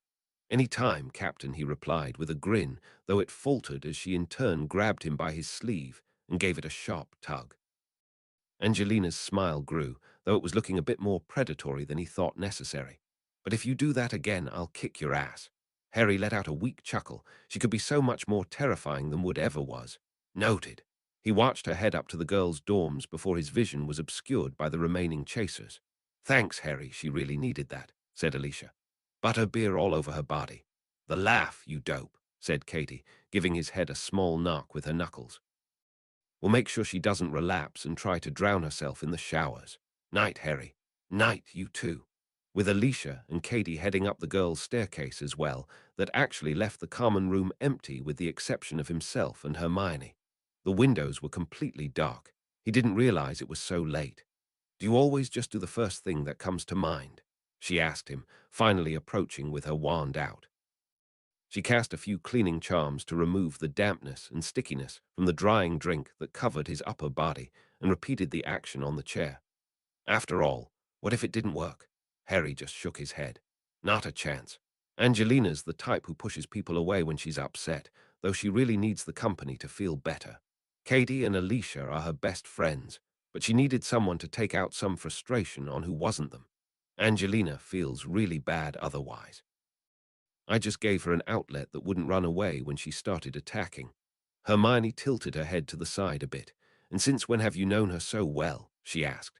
She's my captain. Well, was my captain and my teammate for a while, he said with a shrug. I know we never hung out like we ever did, but don't you think I should know her pretty well regardless? Really? How about Alicia? How would you cheer her up? Harry frowned in thought, missing the fact that Hermione wasn't really being serious. Well, she generally just needs a morale boost of some sort, as long as it's from someone she cares about at any rate. She's pretty good at getting herself out of a rut with a little push. Katie. Anything funny to get her out of whatever mood she's in. Katie doesn't resist once you calm her down, but she's pretty unapproachable before that, though. She's really weak to stupidly corny jokes. The ones that make you groan because they're that bad. She told me her dad tells them to her every chance he gets. By now Hermione raised her eyebrows slightly. What? Said Harry defensively. How about Lavender? Why her? You're on a roll and I'm fascinated. Don't stop now. Ah, well, she usually gets caught up on silly things, and that just needs some explaining. But if it's serious, she's always gotten better with a hug and some support from Parvati. If Lavender is ever depressed, I'd usually go find her. Parvati's actually pretty much the same way, but sometimes she could use a small laugh. I wouldn't push her too much, though. She's pretty sensitive. I think a lot of that comes from issues with her sister topping her in most things at school that has been really good for them to work together. I think it's improved their relationship a lot. A pause. What about me? I'd go get me, Harry said after a second, covering the embarrassment he suddenly felt with the silly but honest response. I'm sure I'd be able to figure it out. I'm sure you would, Hermione said with a smile. You're surprisingly good at understanding people. Oi, what do you mean surprisingly? Perhaps just in time, the portrait door opened to admit the remaining Gryffindor who was still out of bed. Ron still wearing his Quidditch gear and everything, he sulked in and immediately made his way to the armchair that Angelina was sitting in earlier. It was still a bit damp with butterbeer, but Ron gave no notice. "Ron, where were you?" said Hermione at once. "We were worried about you." "Right, you and the rest of the house, I'm sure," he said sarcastically, looking into his lap. "Ron, don't be like that," she continued, her voice softening. "You tried hard this match, not hard enough. And you'll do better next time," she finished steadily. Ron looked over at her. "Next time, there won't be a next time," he said tiredly. "I'm going to resign from the team. There's no hope with this." "Ron, you're being stupid," said Harry, leaning against the sofa. "You're a great keeper, you just have problems with nerves, not to mention the Slytherins were targeting you to throw you off. If Angelina didn't think you could do it, she never would have put you on the team." He sighed a bit before continuing. "Besides, you can't quit. Fred and George were banned from the team for fighting." Ron looked up in shock. "What? Umbridge, who else?" he said with a shrug. "Damn Toad," Ron cursed. "At least Ginny ended up being pretty good. Who could possibly replace Fred and George?" "No idea." "Hey, I know something that should cheer you up," said Hermione, now looking at them with a wide smile on her face. Harry and Ron exchanged confused looks before returning to Hermione. She tapped the window lightly. "Hagrid's back. Roman 20, Roman 20. Well, it could be worse." "What do you mean?" "We could be doing acromantulas or chimeras or manticores." "Please, as if Hagrid could get a hold of a manticore." "All right, I suppose it could be worse." Harry nodded smugly at Hermione as she returned her attention back to Hagrid's lesson, taking notes on everything he said. She spent a long time the previous night, and today during lunch basically forcing Hagrid to restructure his class to something that was more appropriate for regular children, or as he put it, more boring. Professor Grubblerplank had a basic outline of what she would be covering which was left to Hagrid, and fortunately Hermione managed to get a hold of it before he got rid of it. The result, they were getting a lesson on the Strals. OWL level, not entirely. Hagrid's assessment. They were pretty ruddy cool. Considering the other things he thought were cooler, they got off lightly. In all fairness, though, the class was excellent. The main problem was that there was no way that Hagrid would ever pass Umbridge's inspection, even if he were Merlin's own son. Hell, the small interaction the three Gryffindors witnessed in Hagrid's hut was fairly aggressive on Umbridge's part, and that was with just the two of them. Now in the large group, she posed incredibly insulting questions to the students, some of whom had absolutely no issue offending Hagrid as well. Hagrid, while certainly flushed in the face, managed to ignore most of it and continue the lesson while the Gryffindors, who as a whole liked Hagrid a lot, made plans to get the offending Slytherins back, viciously. As Hagrid told the class about how the Strals lived, Umbridge was now moving around the Slytherins of the group and asking very pointed questions. Obviously, she did her research into the more rocky parts of Hagrid's career. "I was slashed by a crazy hippogriff once," Malfoy drawled, too far away from Hagrid to hear, but certainly close enough for many of the students to roll their eyes. "A hippogriff," repeated Umbridge in apparent shock, making hasty scribbles on her clipboard. "That sounds terrifying." "It was," he reassured her, smirking at his friends. "I was only in my third year at the time. Naturally, my father tried to get us a proper care of magical creatures teacher, one who wouldn't put us in such danger, but he was blocked by the headmaster. I'm always worried about what we might have to face in this class." "Wow, Malfoy, I always knew you were stupid, but I never saw you as a coward," said Harry in an even voice, beckoning to what most could only see as thin air.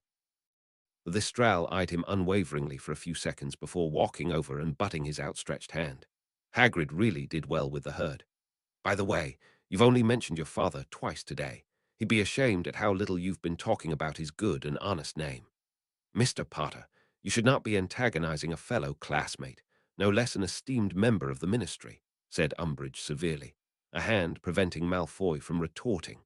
20 points from Gryffindor for your rudeness. "Please apologize." "Sorry, Draco, I forgot how sensitive you are about your insecurities, Professor Hagrid," he called, raising his voice slightly to get the man's attention. "What is it, Harry? We know you have to witness someone die to be able to see the Strals," he began, still petting the one at his side which closed its eyes in apparent enjoyment. I'm curious about two things, though. First, do you have to see a human die, or is it just death in general? Excellent question, said Hagrid, clearly pleased that he had more to talk about. The man was always bursting to share everything he knew about magical creatures. Apparently, quite a few of the students were interested as well, now that the point was brought up. And a tricky one at that. The key part is that you're witnessing a life in din. Works for most things, but it's not all death. Like if you saw a fish get killed, it wouldn't mean nothing. Too far away from what we are tar matter in that way. So the simple answer is yes. Hagrid nodded down at Harry. You had another question. Yeah, if being able to see them means you need to have seen death, then would a memory charm to make you forget seeing that death happening make you unable to see them again? Hagrid grinned. Well, what do you think? He replied. I've honestly got no clue, he said, completely baffled. Every time he considered each side, the other seemed more right. Anyone else? Asked Hagrid, looking around at the group of students. No one seemed to have an answer to this. Of course, the Slytherins weren't paying attention and talking with Umbridge again about awful things that had to do with the class, but no one was paying them any attention now. Well then, your homework will be to think about that question and write 4 inches of parchment on it for next class. Just give your reasons, nothing crazy. We'll make a discussion out of it. Should be fun, I reckon. There was a general round of assent from the group at this. Normally, a student question leading to homework would cause a minor witch hunt, but the assignment was so incredibly light compared to practically everything they'd gotten this year, it was almost as if he'd assigned nothing at all. A bell rang out over the grounds, signaling the end of class. Well, looks like that'll do it. Off with ye then. Not wanting to hang around Umbridge any longer than they had to, the class dispersed quickly, heading back up to the castle. It was times like this that Harry remembered that no one in Slytherin liked the woman either.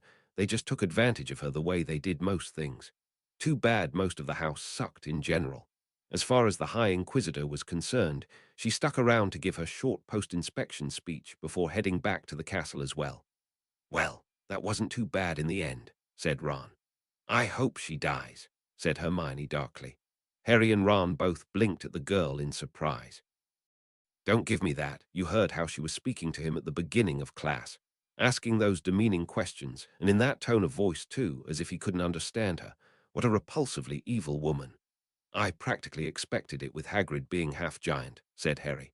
Besides, I don't think I could hate her any more than I do already. Well, he amended, she's not my uncle, but it's a different kind of hate. It'll be fun putting her down permanently. Geez, Harry, you sound like you're planning her murder, joked Ron, sending the raven-haired boy a smirk. Harry said nothing, making Ron's grin slip slightly. He pulled Hermione back as they turned a corner. Ah, he isn't planning to kill her, right? I don't think so, but if she ever does have an accident, then don't expect me to weep. Ron just looked at her in a deadpan. Brilliant. Good to know I'm the only sane one left. XX. Hey, so do you guys want to get dinner? I know we passed the Great Hall already, but Harry turned around to find the corridor behind him empty. Ah, and they're completely gone. Oh, guys. Doubling back, he walked to the closest intersection and looked around. There were a handful of students moving through the area, but Ron and Hermione were nowhere to be found. Did they take a passageway? He muttered, thinking of the different branches off the path they were walking together. 1, 2, 3. Okay, way too many. Ducking into a nearby room, he pulled the Marauders map and scanned it for his friends. He found them a couple minutes later entering the Gryffindor common room. He had no idea how he'd lost them, but at least that answered his question. About to put the map away, he noticed another name drawn closer to his position, clearly without any particular destination, as instead of walking in a straight line like most people did, the dart poked around in random places, very distinctly meandering about. Harry grinned at the name before pocketing the map and heading off to intercept. Luna. The girl looked up quickly in surprise, blonde hair bobbing slightly about her head. He could see her radish earrings swinging back and forth. Oh, hello, Harry, said Luna, face lighting up. I haven't seen you in a while. Well, apart from the not really, yeah, he said with a nod. It's been pretty busy lately. How have you been? She asked, trotting over to him. As well as I can be, he said with a shrug. They began walking in the direction of the Gryffindor common room. Harry figured the girl probably didn't have a destination in the first place, and her lack of input on the matter only supported that. Classes are crazy, and I'm about one step away from being expelled. People trying to provoke me into making a mistake and all that. So, the same as usual then, said Luna cheerfully. Harry couldn't help but feel cheerful in turn. Luna just possessed one of the most relaxing moods of anyone he knew.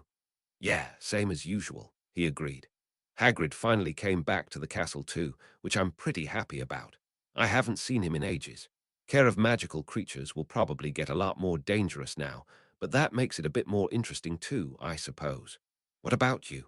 Have you been doing all right? The Ravenclaw nodded, momentarily distracted by a window before returning her attention to him.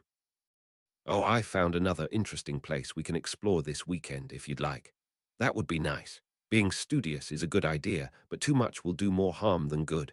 Not that he ever took his own advice. He still trained almost constantly during the week and on the weekends, often running himself ragged by the time night came around. That's very wise of you. Luna. Yes, Harry. Why aren't you wearing any shoes? Indeed, he only just noticed that his feet were the only ones making the distinct sound of shoes tapping on stone. Aren't your feet cold? He asked, pointing at her sock-clad feet. Well, yes, I suppose, but as I can't find my shoes, I've had to go about without them lately. Did you misplace them somewhere? Have you covered summoning charms yet? He asked, smiling slightly at her absent-mindedness. Oh no, Noggles take my things and hide them, so that doesn't always work, she said blandly. Harry's eyes narrowed. Noggles' dreamy eyes met his own. Yes, yes, he'd heard about the little thieving, potentially imaginary creatures before. He reached out and grabbed her arm gently, pulling them to a slow stop in the deserted corridor. Luna, what's been happening to your things? He said gently, looking her in the eye. Tell me. She held his gaze for a few seconds before her eyes lost some of their dreamy look and she refocused on Harry's feet. Ah, people take my things. He froze, his lingering smile sliding right off of his face. People take your things. He must have heard her wrong. It wasn't just what she said. The plain tone that her voice took was almost lifeless. That's right, she continued, her whimsical voice back to normal now. It's been happening since I started here, she said with a shrug. Usually I find the stuff before long, and it all comes back by the end of the year, but my bag with my homework has gone missing this time, and I really need it for class. Oh, and my shoes, I suppose. Why would anyone do that? He said flatly, still having trouble believing what he was hearing. Members of her own house were really doing that. Her homework, her shoes. Oh, well. She shifted a little uncomfortably. They think I'm a bit odd, you know. Maybe more than a bit. A lot of people call me Loony Lovegood, actually. Harry already knew of the nickname that many in the school called her, but that was hardly the issue here. He was no stranger to labels after all, but no one messed with him like that. They were probably too afraid to do anything of the sort, and her own housemates, who else had access to her things? Raw anger bubbled down in the pit of his gut. Have you told someone about this? No, it's all right. The hell it is, he retorted at once. Really, Harry, there's no harm done. I told you I get it all back. He held her gaze for a few seconds before letting out a frustrated puff of air. How could she stay so serene about everything? Would you like me to help you find your stuff then? He asked. It would go faster with us both. I can talk to someone about this to put a stop to it, you know. He tried one last time. Flitwick would be pretty pissed. Thank you, but it's all right. I'll be fine, she said with a smile. I'm sure you have somewhere to be right now anyway. See you around, Harry. Wait. Harry pulled off his shoes, stepping onto the cold floor with a grimace. Use these for now, all right. Reducio, he muttered, shrinking his shoes a bit so that they would fit her properly. Luna just blinked at him, seemingly taken aback. Oh, but I couldn't. Luna, shut up and put the shoes on, said Harry flatly. Looking like a girl who was scolded by an older sibling, Luna slipped his shoes on, letting out a happy sigh. Oh, they're warm, she said. Thank you, Harry. They're worn out, but should work fine for now. Just give them back to me when you find your own pair, all right. He quickly cast a warming charm at his feet. There was no way his toes would survive otherwise on the stone. And if this keeps happening, come tell me. All right. He didn't let her go until she nodded. I will. Take care, Harry. She trotted off down the corridor and out of sight. Harry just frowned after her, torn between respecting her wishes and just heading straight to Flitwick. Remembering that he wasn't wearing shoes now, he decided to think about it after he found himself another pair in the meantime. Roman 20, before Harry knew it, December arrived. Snowfall was beginning to become a little ridiculous, and Hagrid was often seen helping out a random professor keep the path to the castle clear. Mid-year exams were approaching rapidly, and as they always did, professors piled on the work. With a very large part of the being fifth years, this meant that sessions dropped by about half from their usual twice a week. When discussing the amount of things everyone had going on outside of the group, Harry asked them if they would rather temporarily put the group on hold to give them more time, but no one was willing to stop completely, even for a couple weeks. That made him pretty happy. Harry was finding that the day was one of the most enjoyable things he ever did at the school.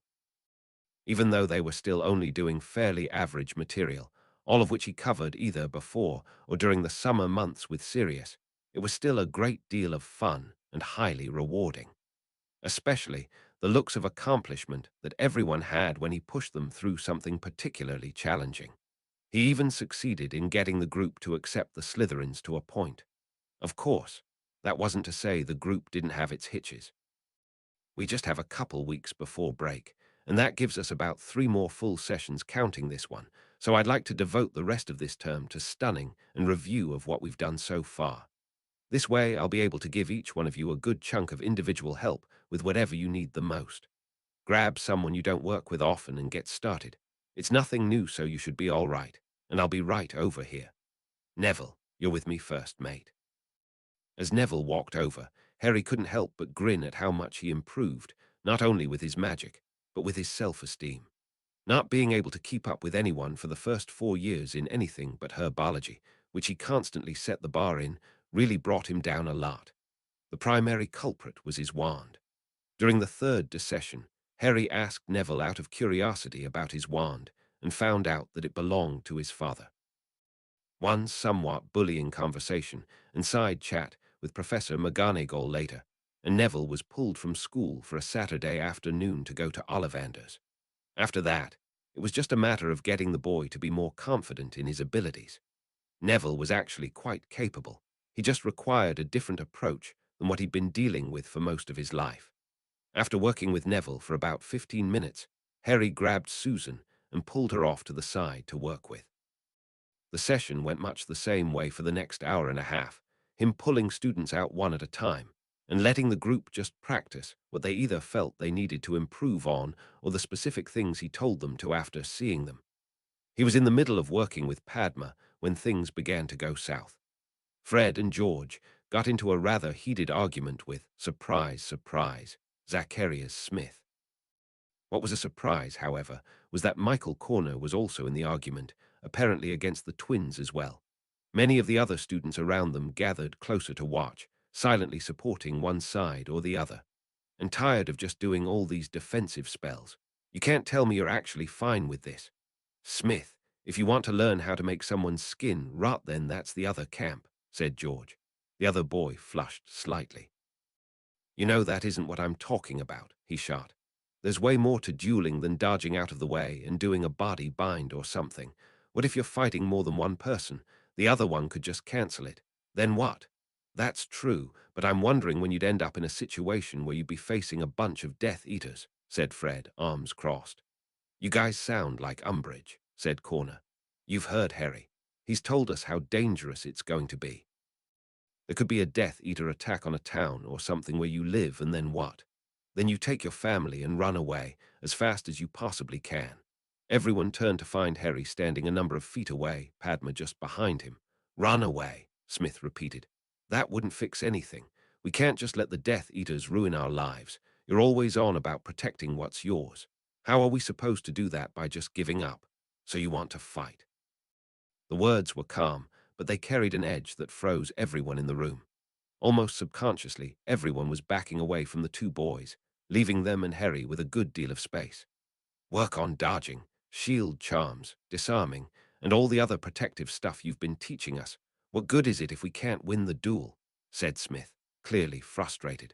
I know for a fact I'm not the only one here who thinks this way, but apparently I'm the only one who will call you out for it.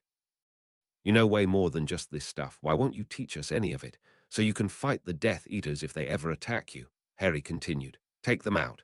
I would if I knew the spells, agreed Smith with a nod. If we just keep learning like this, we won't survive those duels. He's right, Harry, agreed Corner. You can't win a fight unless you actually fight. Harry's eyes swept the room before returning to the two in front of him. Wands out. What? Defend yourselves. He snapped, bringing his wand up and sending a blasting curse at them.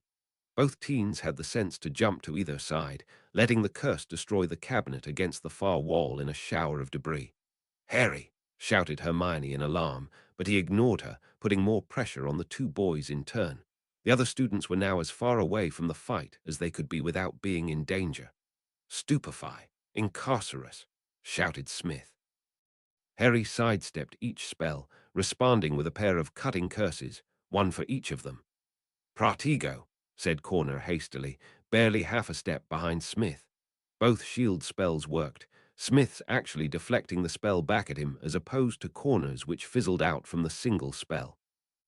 Harry shielded the incoming spell easily and returned fire, mixing destructive spells with more individual and dangerous curses, never aiming to cause them serious harm, but close enough that the danger they were in was quite real. Spending hours upon hours firing precision spells at targets more than 3 times the distance of a normal duel made such a thing actually fairly trivial, especially considering exactly who he was fighting. Smith was more of the threat, though, and as he was years ahead of Corner, who was a 4th year himself, that was expected. However, they were still just average Hogwarts students with little formal training. On the other hand, Harry spent several hours every day dedicated to spellwork, building his aim and reflexes in any ways he could manage. Neither boy could get even remotely close to him, while they were both barely keeping themselves from being rather badly hurt. Hermione and others were no longer trying to get them to stop, and just settled for watching in fear of the outcome. Nobody was missing what Harry's spells were doing to the things they hit, and none of it was pretty. Harry shielded against a reductor spell and sent it into the ground between them, sending up splinters of wood and obscuring their view for a few moments. Using the chance, he gathered the ropes from the failed incarcerus Smith sent at him and launched it back at the boys, getting it to land around them. Both were breathing rather heavily, especially Corner, who simply had less to fight off of than Smith did. Harry just watched them blankly as they tried to catch a quick breather. "Is that all you've got?" he asked, voice unimpressed, letting his wand hang at his side. Neither boy spoke, either too out of breath or angry to do so. "I think you've severely misunderstood what I'm trying to teach you here," he said coldly, flicking his wand at each of their sides. The ropes on the ground came to life, moving at the boys like snakes. Smith burned his before backing away from Michael, who was entangled. "I haven't been teaching you to fight. Any of you," he added, looking at them all. Everyone was watching him as if they had never seen him before. Well, he couldn't blame them. None of his classmates knew about this Harry Potter. The one that trained every night. The one that fought Voldemort once and desperately wished never to again. The one that knew what it was like to lose. I've been teaching you to survive, to run and live. Do you think you seriously have any chance against a Death Eater, a fully grown and trained wizard? You can't even win against me. Don't need to be a genius to see that," muttered Fred, still a bit wide-eyed at the one-sided duel. Harry glanced at him but said nothing. "But what about you?" Corner shouted, finally having been released from the ropes by Smith, though neither of them attacked. "Look at what you just did to us. You obviously aren't just practicing how to stun or shield. You're learning how to fight back." "Of course I'm learning how to. I have to fight," Harry barked, all amount of restraint gone. "I train every damn day with the small hope that if I never stop I'll be able to live to graduate from this school. Use your brain, Michael. Voldemort wants me dead. I've avoided it far too many times for him to let go. Me simply being alive represents some kind of hope to everyone who is against him, and he will do anything to hurt me. It's only a matter of time before he starts going after my friends and their families too. That's what this is all about, so don't talk like you know anything."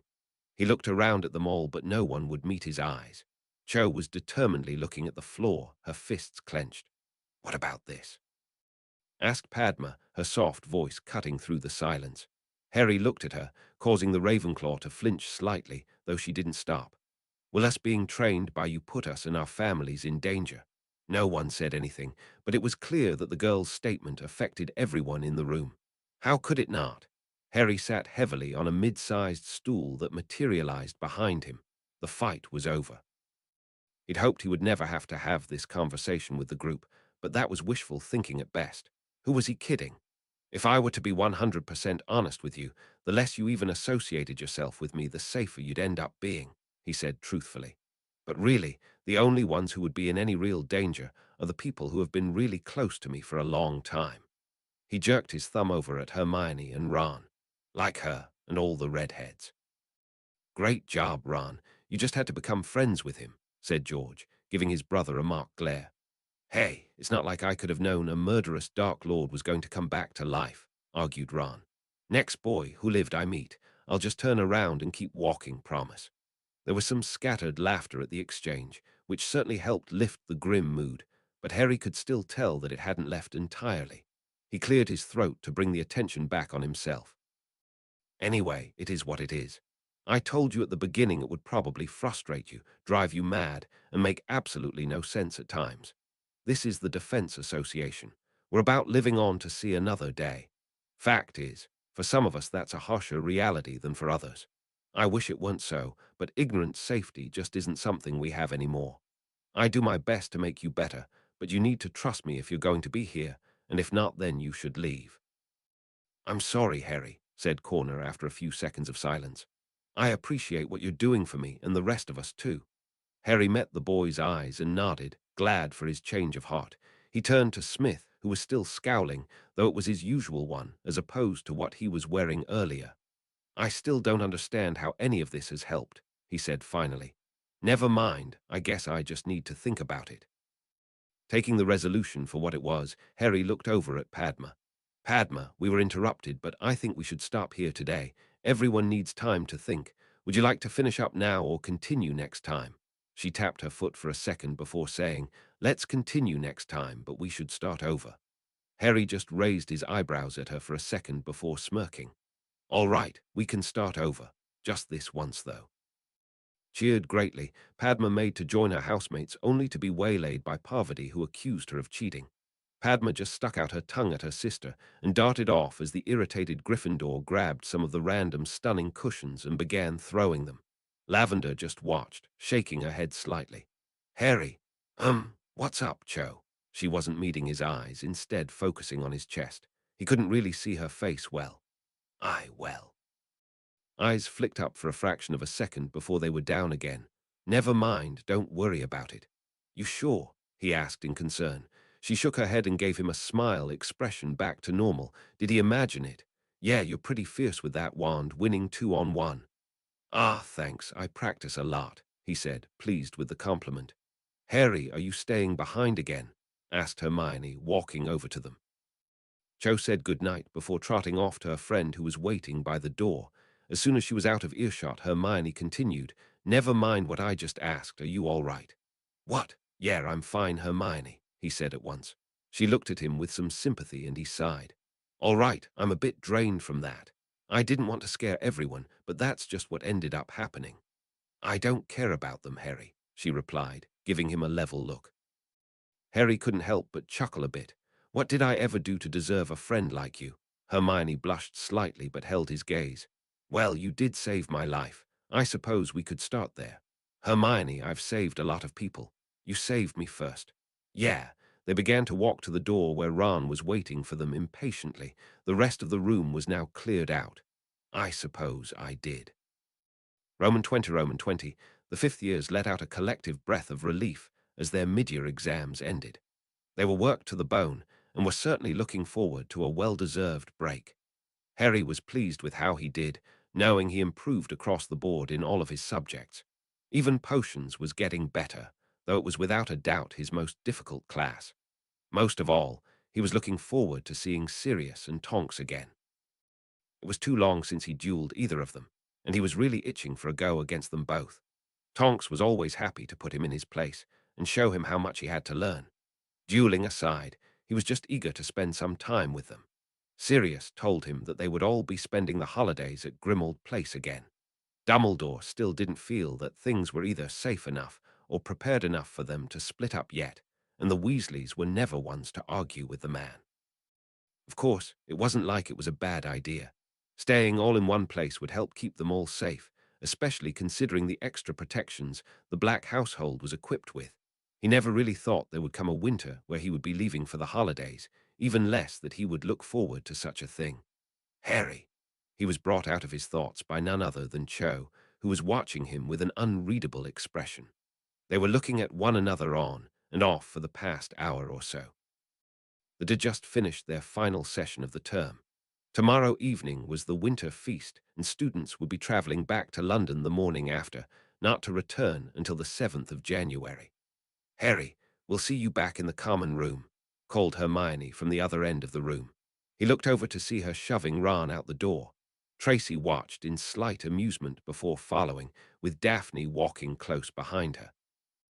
Their eyes met for a second before the door closed behind them, bringing the room back into peace. Turning back to Cho, they regarded each other in silence for a few moments. They got on well all semester, and even enjoyed a morning together in Hogsmeade. That wasn't counting all the small but pleasant interactions they'd been having whenever they passed each other. This month he saw very little of the girl, but they were all busy, so he didn't blame her in the slightest. Even with all the second-guessing of himself, Harry was pretty sure that things were going right between them. This seemed like the logical next step. Of course, there was the small complication that he hadn't exactly ever asked a girl to be his girlfriend before. "What's up, Cho?" he asked finally, not wanting the silence to continue. "I wanted to talk with you about us," she said, only half meeting his eyes.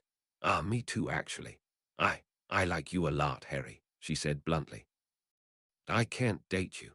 Harry blinked twice in shock before laughing a bit. "What are you talking about?" "I'm serious, Harry. I can't be your girlfriend." "Wow, why not?" His mind was adding everything up between them since the start of term, and none of it came to that result, no matter how many times he did it. "Everything's been all right, hasn't it?" "But it isn't," she said emphatically. "Everything isn't all right. He's still out there." Harry almost felt like he was doused in ice water. Of course. It always came back to this for him, didn't it? Honestly, he was an idiot for not thinking about this possibility. Voldemort. Cho winced, though it was very small. "Yes, you're afraid." "Afraid," she repeated, looking at him with a humorless smirk. "Honestly, Harry, I'm terrified. Last year I really loved Cedric a lot, and he took him away from me," she said softly. Her eyes were bright, but no tears fell. She certainly came a long way from how she used to be. "I don't want to go through that again. I can't go through that again." She sank into a small chair that appeared for her, "and my mum and my dad could be in danger as well, as a way to get to you."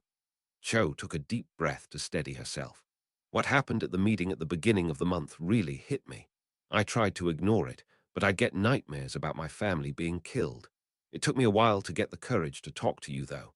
I'm sorry I didn't say anything earlier." "Cho, it's all right. I understand," he said soothingly, placing a hand on her shoulder. This was for the best anyway. At least that's what he kept repeating to himself in his head. "I'm not the safest or most secure person to be with. Anyone around me puts themselves at risk, and it won't get safer any time soon." They fell into an awkward silence for a minute before she spoke again. "I'm sorry, Harry. I really am. I hope we can stay friends like we are." "Of course we can, so stop apologizing," he said with a small smile. "You have nothing to be sorry for." Roman 20, the walk back to the common room felt much longer than it actually was. It was amazing how different his mood was from earlier. "Dearest, are you all right?" Harry looked up and found that he was at the portrait of the fat lady. She was looking down at him in concern. Usually she was as distant with the students as the majority of the other portraits throughout the castle were, but as the guardian of the Gryffindor house, she did have her soft spots, especially for one who she often saw going off to get into all sorts of trouble, whether he asked for it or not. "Have courage," he replied, speaking the password. Damn Gryffindor and its annoying passwords. The fat lady smiled despite the less than cheerful air he was giving off. "Please do, dear," she said with a nod, swinging forwards to reveal the entrance. Harry walked in without another word. The common room was mostly empty. There were a few students milling around, playing games, or studying as the term would be ending the next day. Most mid-year tests had already been completed, but there were still a couple left. Likely the remainder of the house was in bed early, hoping to bring the holidays faster. It was a long handful of months. Seeing Ron and Hermione sitting by the fire, he decided that hanging out with them would probably be better than just heading to bed, as much as he wanted to. Besides, they were giving him knowing looks that he'd need to straighten out before they accidentally pushed him too far. "So," said Ron slowly as he approached, "looks like someone started their Christmas cheer a bit early." It was clear that he was trying to hold back a grin. "Our Harry is growing up so fast," said Hermione, the same tone to her voice as Ron's. Harry felt anger bubbling in the pit of his stomach, but he squashed it as well as he could. "So, how was it?" asked Ron, looking somewhat eager. "Ron, is it really necessary for him to describe how it was?" hissed Hermione. Harry was apparently forgotten for a moment as Ron lowered his voice. "Of course. They're gonna start dating. Don't just jump to conclusions. You can't be sure if they kissed or even decided to date. Come on, you know it was going there. Shut up, the pair of you. Cho and I didn't kiss, and we sure as hell aren't dating," Harry said coldly, well beyond aggravated. So much for the plan to keep cool. "Wait, but she's too afraid," he said simply. Anger and sadness were battling for dominance in his mind, but it eventually just ended up bitter. It always ended up bitter. "Of Voldemort," he clarified at their confused expression. Ron frowned in thought, but Hermione's face fell greatly. "Oh, Harry, I'm so sorry. Can you honestly blame her? What kind of girl would be willing to risk her and her family's lives just to be close to me like that?" "I dunno, mate," said Ron, leaning back in his seat. He was looking at the ceiling but not really seeing it. "You know, my parents don't have much money, but we've got each other, and that's kept things together more than I'd usually admit. Doubt I'd be willing to risk them for anything if I had the choice." Harry's face just saddened greatly as he slumped onto the couch. Hermione was torn between beating Ron within an inch of his life and giving Harry some support. Fortunately for Ron, she chose the latter. "Harry, I think that what Ron means to say," she began, throwing him a scathing look, "is that you shouldn't be down about Cho and to have some hope." Harry just shot her a withering glare. "It's not about her, Hermione," he said shortly. "Replace her with any other girl I fancy, and the result will be the same. Unless Voldemort gets hit by a bus randomly, he'll be haunting my life until I die." "It won't be like that forever, Harry," said Hermione fiercely. "Voldemort will eventually be gone, and we'll all be laughing about it one day. Besides, you can't just assume all girls will make that choice. You're always the one telling us to not judge a group based on a few members." Harry just looked at her flatly, unconvinced. "Look," she continued, "let it go for tonight. You're upset, and it's influencing the way you think. You'll feel better after some sleep, you always do." Her voice was stern, but not without care. He knew that she meant the best. She always did. Well, even Ron did, though he was always more liable to shoot himself in the foot than actually contribute. Bless his idiocy. "All right, I'll talk to you both tomorrow, then. Night." Harry got up from the couch and headed off to the staircase. "Good night, Harry," said Hermione. "Ronald Bilious Weasley," she continued, freezing the other boy in his tracks. "Sit down, now." Harry heard a loud gulp before he pulled the door shut behind him. It was 2 hours later, and Harry still couldn't fall asleep. Ron eventually returned muttering about crazy girls before slipping into his bed, nodding off at once. Unfortunately, while Harry could get comfortable enough, his mind was just far too active. He needed something to help him relax, his eyes closed as he steadied his breathing. There was his magic, always ready to be called on for whatever.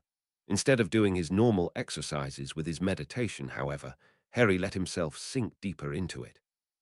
Sirius warned him not to get lost in the feeling before, but right now he just wanted to rest his mind. His awareness of anything beyond his own magic fell away, including his own body. Eventually, even that seemed to vanish. There he floated in a sort of nothingness within himself, or was it? Was he moving? He felt different than normal somehow, though he didn't understand it. Shapes were beginning to form. Walls moving on either side of him. A floor and a ceiling as well. Smooth stone, but dark. Small flares passed by on either side of him at set intervals. Torches. He was in a hall, the corridor that he was dreaming about, but he wasn't dreaming. Was he? And why was he so low to the ground? The torches were so high on the walls, the ceiling even further away. Beware. The voice was there and then gone, a whisper in his mind. He had the odd sensation of tasting the air, only to be rewarded with a vast amount of information. And he responded, but it couldn't be him. There is a man ahead. He slumbers. Kill him, the first phantom voice replied. Harry could taste the air again. A man was squatting against one wall, close to a door at the end of the hall. Silently, he drew ever nearer until he was close to him, his perspective shifting upwards slightly. And the man, Mr. Weasley. No, don't. All at once, Harry realized who the man was and shouted out of desperation. Miraculously, the snake that Harry was somehow connected to diverged at the last moment, fangs sinking into the man's limp arm as opposed to his chest. Mr. Weasley awoke with a harsh shout of pain, his wand out in a flash, his dominant hand uninjured. "Kill him!" "No!" Harry screamed back at the phantom voice in his head. The mental battle managed to make the snake hesitate, unable to decide what to do, and it cost the creature dearly. A flash of light, and Harry felt the distinctly odd sensation of having his body drop away, followed immediately by a hand ripping him off the arm he was attached to and being thrown to the floor. A great number of feet of enormous snake lay on the floor unmoving. Mr. Weasley was breathing heavily, attempting to stem the flowing blood from his arm with what appeared to be little success, as it ran freely down his arm and onto the cold stone floor. The voice was screaming in fury, though growing dimmer rapidly. Suddenly his senses were engulfed by terrifying flames, and he awoke in his bed, shouting in panic. It took him a moment to regain his bearings. So distracted he was that he barely even noticed the crowd of people around his bed. Ron's dad was attacked and was hurt. He needed to tell Dumbledore. Leagues away, another man returned to his body, also shouting, though this was no shout of panic or fear. This was a scream of pure rage.